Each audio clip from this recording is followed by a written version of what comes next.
Bonjour et bienvenue chez DigiSchool, je suis Séverine Mazière, votre professeure de français, et aujourd'hui je vais vous parler des accents. Tout d'abord l'accent grave. L'accent grave se trouve sur le E qui va se prononcer « est ». Par exemple, Solène prend sa règle et trace des parallèles. On va l'avoir également sur le A dans le cas de la préposition.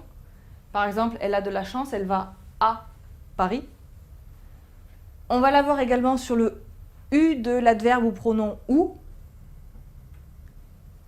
Dis-moi où tu vas, ou je te dénonce. L'accent aigu va se placer uniquement sur le E qui va se prononcer et.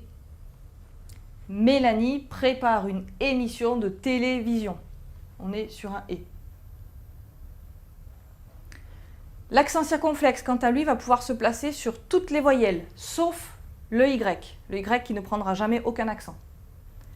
Par exemple, sur le A, un bâton, sur le E pour fête, sur I pour île, sur O pour côte, sur U pour le goût. Sur le E, il va se prononcer est. Je rêve d'aller à cette fête. Sur certains mots, l'accent circonflexe va permettre aussi de différencier le sens. Par exemple, sur du, accent circonflexe, c'est le verbe devoir. Du, sans l'accent circonflexe, c'est l'article partitif. Il a dû sortir du placard où il se cachait. Ici, ce n'est pas le même. On va pouvoir le différencier grâce à l'accent circonflexe. Certains accents aussi sont étymologiques, donc ça explique l'origine du mot, et on en garde encore des traces en français sur d'autres mots de la même famille. Par exemple, le mot fenêtre sur le E, on peut l'expliquer parce qu'avant on disait fenêtre, et on a gardé encore en français le mot défenestré. Pour hôpital, c'est la même chose, on a toujours ce S qui est dans hospitalisé par exemple. Le tréma est aussi un autre accent possible, qui se fait sous la forme de 2 points sur la voyelle, qui peut être placé sur le I, le E ou, un peu plus rarement, sur le U. Il indique qu'on doit prononcer cette voyelle de manière séparée. Par exemple, on va dire du maïs. On ne va pas associer A et I, on prononcera AI.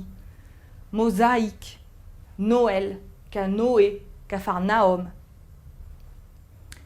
Sur certains E, on peut le mettre également, mais ce seront des mots qui seront féminins et dans ce cas-là, ils ne se prononcent pas.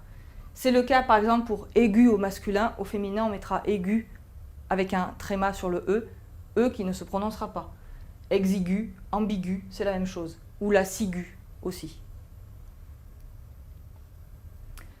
En conclusion, sur les accents, on peut remarquer qu'ils se placent sur toutes les voyelles, sauf sur le Y, et que ces accents peuvent éventuellement modifier le son de la voyelle sur laquelle ils se trouvent, ou également servir à différencier des homonymes.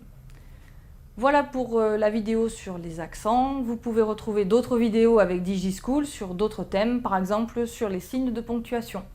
À bientôt!